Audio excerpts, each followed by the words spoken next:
합니다. 아멘. 오늘은 율법과 믿음의 관계에 대해서 조금 한 번 더 말씀을 통해 한번 살펴보도록 하겠습니다. 우리의 삶 가운데 율법은 어떠한 영향을 미치는가? 또 믿음은 어떠한 영향을 미치는가? 이 당시에 갈라디아 교인들에게 율법과 믿음의 관계는 굉장히 중요했습니다. 이 당시에 이런 믿음이 있었죠. 예수 그리스도로 말미암아 구원을 받는다.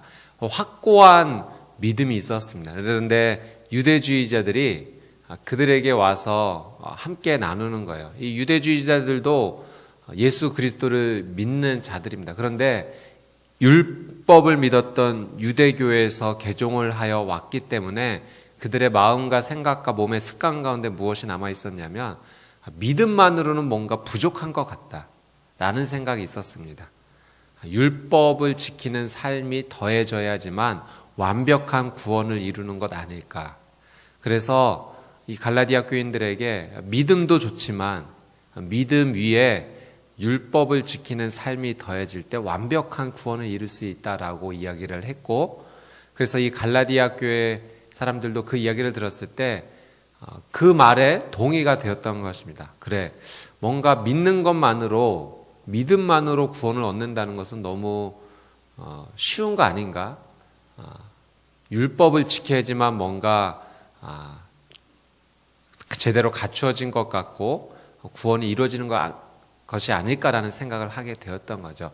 근데 사도 바울이 이 갈라디아 교인들을 향해서 분명히 얘기했습니다. 구원은, 은혜는 오직 믿음으로만 가능한 것이다라고 이야기를 하고 있는 것이죠. 그래서 오늘 이 율법과 믿음의 관계에 대해서 사도 바울은 아주 강력하게, 그리고 이해하기 쉽게 갈라디아 교인들에게 이야기를 하고 있습니다.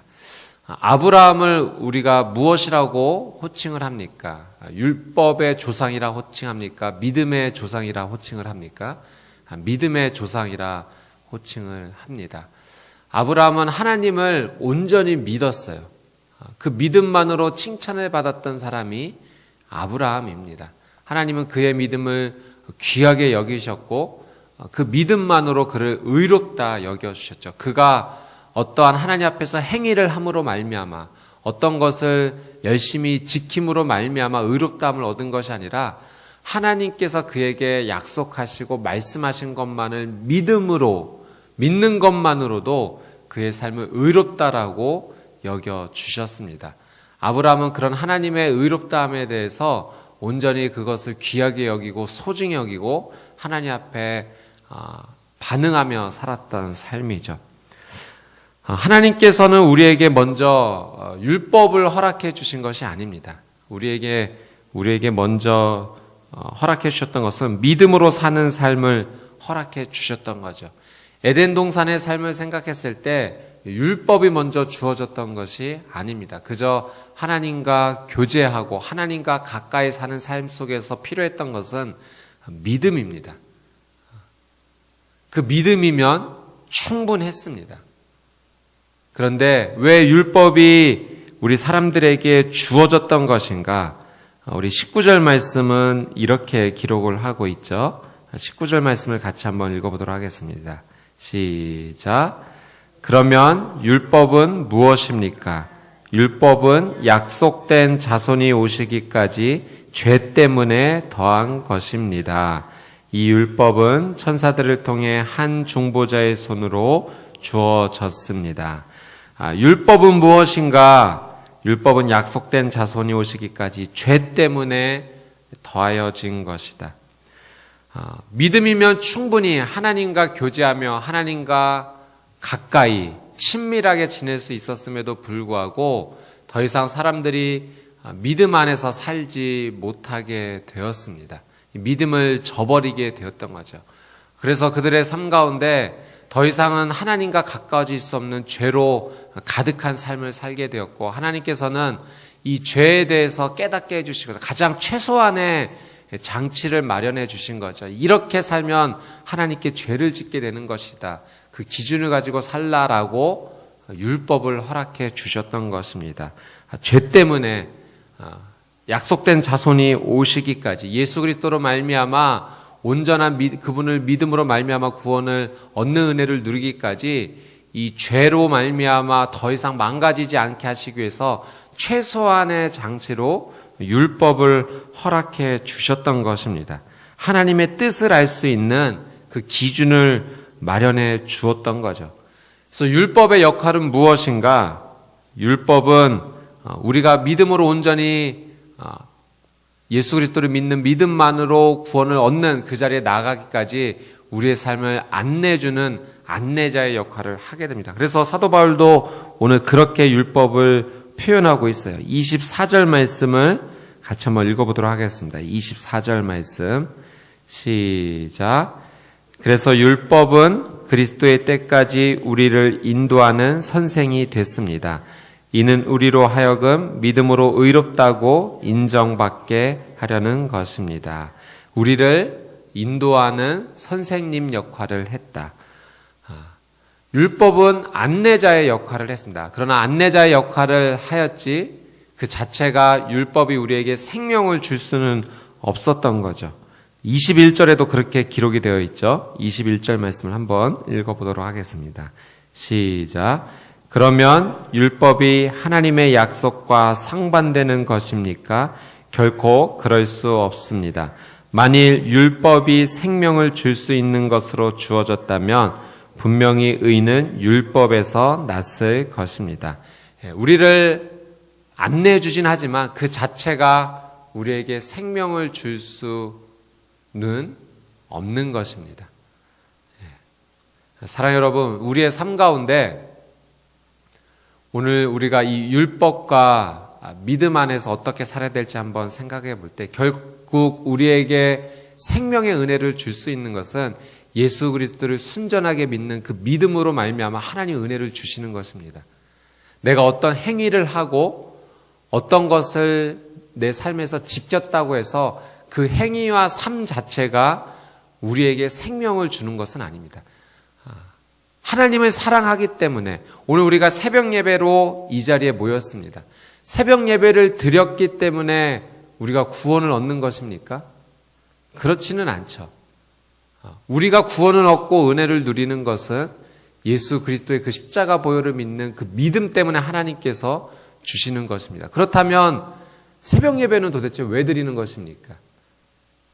생명을 줄 수도 없고 은혜를 줄 수도 없는 것이라면 도대체 이 행위는 우리가 왜 지키는 것입니까? 이건 버려야 되는 것입니까? 버리지는 말아야겠죠. 이것을 통해서 하나님의 그 믿음의 단계까지 우리가 갈 수 있도록 이것을 우리가 도와주는 역할을 하죠. 주일 성수, 말씀을 지키는 것, 여러 가지 신앙의 행위가 그 자체만으로 우리에게 생명을 허락하진 않지만 그것이 우리가 하나님께로 더 가까이 나갈 수 있는 보충의 역할, 보조조의 역할, 선생님의 역할은 하는 것입니다. 그래서 예수님께서도 말씀하셨죠. 율법을 폐하러 온 것이 아니라 율법을 완성하게 하기 위해서 이 땅에 오셨다라고 말씀을 하셨습니다. 우리가 분명히 깨달아야 될 것은 어떤 신앙의 행위, 어떤 율법의 행위를 지키는 것에서 어떤 의로움, 생명이 나타나는 것은 아닙니다. 하나님께서 우리를 구원해 주시고 우리에게 은혜를 허락해 주신 것은 우리가 예수 그리스도의 보혈을 믿는 그 믿음만으로도 충분하다라고 하는 것이죠. 그래서 오직 의인은 믿음으로 말미암아 살리라. 만약 믿음이 아니었다면 오직 의인은 율법을 지키로 말미암아 살리라라고 성경이 기록되어야 되지 않았겠습니까? 그러나 율법은 우리를 그 믿음까지 인도하는 거룩한 안내자의 역할을 할 뿐입니다. 죄를 깨닫게 하는 역할을 하는 거죠. 그러나 결국 그 죄를 용서해 주는 것은 어떤 행위를 해서 율법을 지켜서가 아니라 나는 죄인입니다라는 그 고백 아래 예수 그리스도의 십자가의 보혈만이 나를 용서해 주실 수 있습니다라는 그 믿음으로 나아갈 때 그 믿음을 통해서 하나님께서 우리에게 은혜를 허락해 주시는 것입니다. 사랑하는 여러분, 그래서 우리는 율법과 이 믿음의 관계 속에서 이 둘의 사이에 영적인 균형을 잘 유지해야 될 것입니다. 율법의 삶을 통해서는 우리가 죄를 깨달아야 돼요. 이것은 하나님께서 원하시지 않는 삶이구나. 이 기준이 우리에게 주어졌을 때 하나님께 더 가까이 가려는 노력을 하게 됩니다. 그러나 그 자체를 지키는 것만으로는 생명이 일어나지는 않죠. 생수가 있는 자리까지 우리를 인도해 주지만 결국 우리에게 생명을 주는 것은 예수 그리스도의 보혈, 그분을 믿는 믿음으로만 충분함을 고백하게 됩니다. 오늘 이 하루를 사실 때 하나님의 말씀을 가까이 하고 하나님의 말씀의 기준을 둠으로 말미암아 온전히 죄를 깨닫게 되고 그 죄를 예수 그리스도의 십자가 앞에서 고백함으로 말미암아 생명을 은혜를 누리는 우리의 삶이 되어야 될 줄 믿습니다. 그런 놀라운 은혜가 저와 여러분의 삶 가운데 온전히 흘러넘치게 되기를 주님의 이름으로 축복합니다. 26절, 27절 말씀을 같이 한번 읽어보도록 하겠습니다. 26절, 27절 시작. 여러분은 모두 그리스도 예수 안에서 믿음으로 하나님의 아들들이 됐습니다. 그리스도 앞에 세례를 받은 사람은 모두 그리스도로 옷 입었기 때문입니다. 만약 율법의 행위가 중요했다면 오늘날의 성경은 이렇게 쓰여지지 않았을 것입니다. 만약 이렇게 쓰였겠죠. 여러분은 모두 그리스도 예수 안에서 율법으로 하나님의 아들이 됐습니다라고 기록이 됐을 것입니다. 그러나 율법이 아니라 믿음으로 예수 그리스도 안에서 그분을 믿는 믿음으로 하나님의 아들이 되었다. 구원을 받았다. 영원한 생명을 누리게 되었다라고 성경이 기록하고 있습니다. 27절도 마찬가지죠. 그리스도와 합해 세례를 받은 사람은 그리스도와 합해 세례를 받았다라고 하는 것은 그분과 함께 우리가 십자가에 못 박혔다라는 것을 고백하는 것입니다. 예수 그리스도의 보혈만으로 그 놀라운 은혜를 누렸다라고 고백하는 거죠. 만약 율법으로 그런 은혜를 누릴 수 있었다면 이렇게 쓰여 있지 않고 그리스도 앞에 세례를 받았다라고 기록되지 않고 할례를 받음으로 말미암아 영생을 얻게 되었다, 은혜를 얻게 되었다라고 기록되지 않겠습니까? 근데 그런 것이 아니라는 거예요. 오직 예수 안에서 믿음으로 말미암아 우리 모두가 하나님의 자녀가 된 줄 믿습니다. 사랑하는 여러분, 그래서 오늘 이 하루를 살아갈 때 그 믿음 안에 거하는 삶이 참 중요합니다. 신앙의 영적인 고비와 위기가 얼마나 많이 있습니까? 그런데 우리의 믿음이 어떻게 승리를 하게 될까? 내 어떤 행위로, 어떤 삶의 형태로 내가 신앙의 은혜를 누리는 것이 아니라 오직 예수 그리스도 그분을 믿는 믿음 안에서만 우리는 은혜를 누릴 수 있고 우리의 삶이 주 앞에서 온전히 견고해지고 성장하고 튼튼해질 줄 믿습니다. 하나님의 자녀가 되는 것, 그분을 믿는 믿음만으로 충분합니다. 그래서 사도 바울은 구별이 없고 우리 모두가 예수 안에서 하나이다라고 고백을 하죠. 28절 말씀을 같이 한번 읽어보도록 하겠습니다. 시작. 유대 사람도 없고 그리스 사람도 없고 종도 없고 자유인도 없고 남자도 없고 여자도 없습니다. 여러분 모두는 그리스도 예수 안에서 하나이기 때문입니다.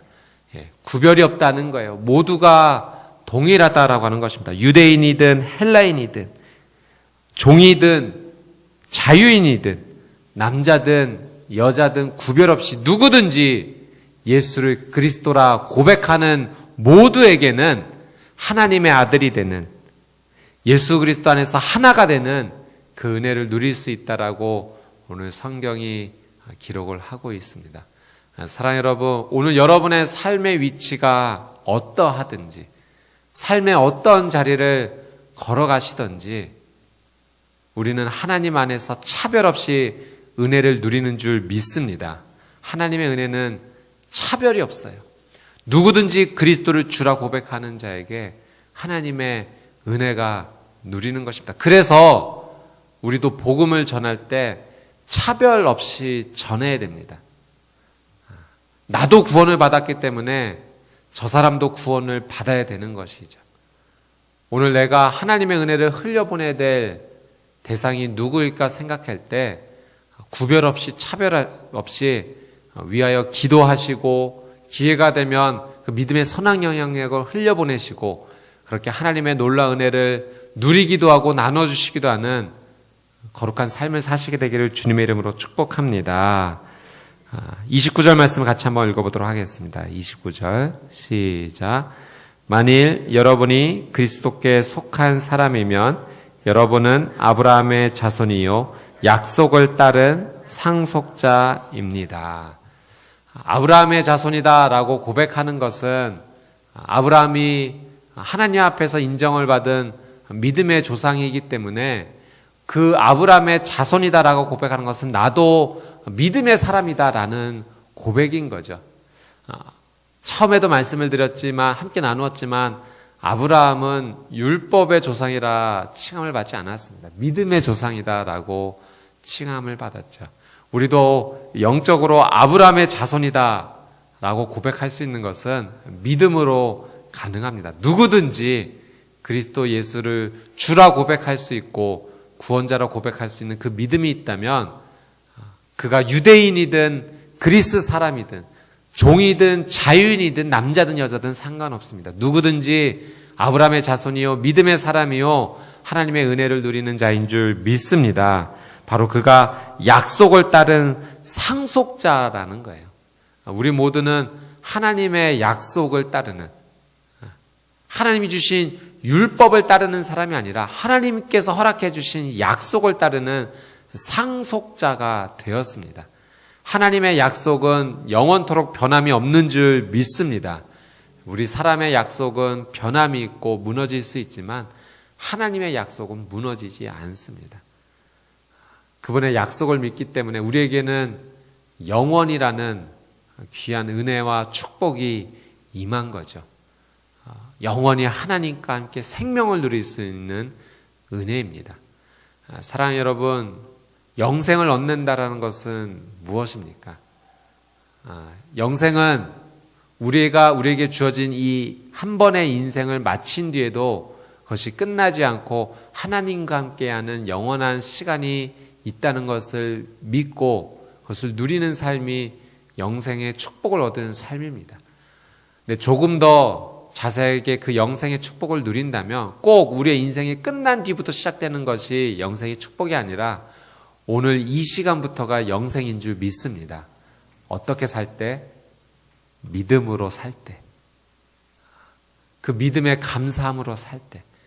나에게 영생의 은혜를 허락해 주신 하나님의 은혜를 감사하며 살 때 그것이 오늘부터가 시작되는 놀라운 은혜의 축복이죠. 영생은 하나님과 함께 친밀히 거하는 삶입니다.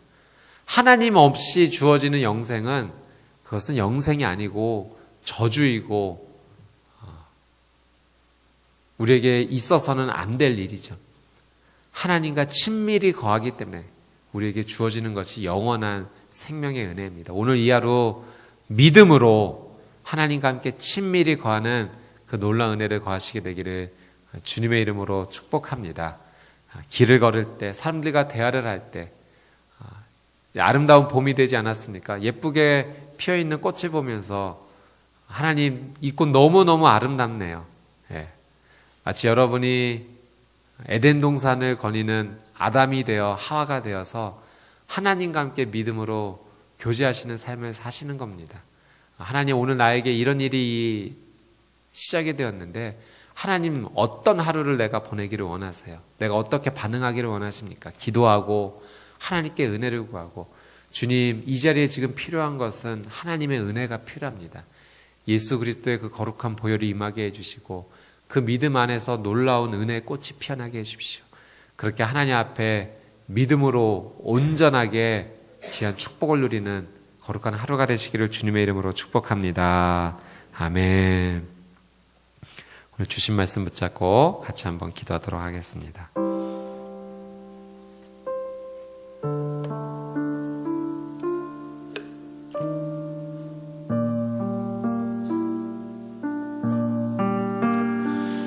우리 시간 같이 한번 기도하며 나갈 때 우리의 마음을 주 앞에 올려드리며 사랑하는 주님, 정말 믿음으로 승리하는 오늘 이 하루 되기를 간절히 소망합니다. 이 당시 갈라디아 사람들은 믿음만으로 좀 부족한 것이 아닐까.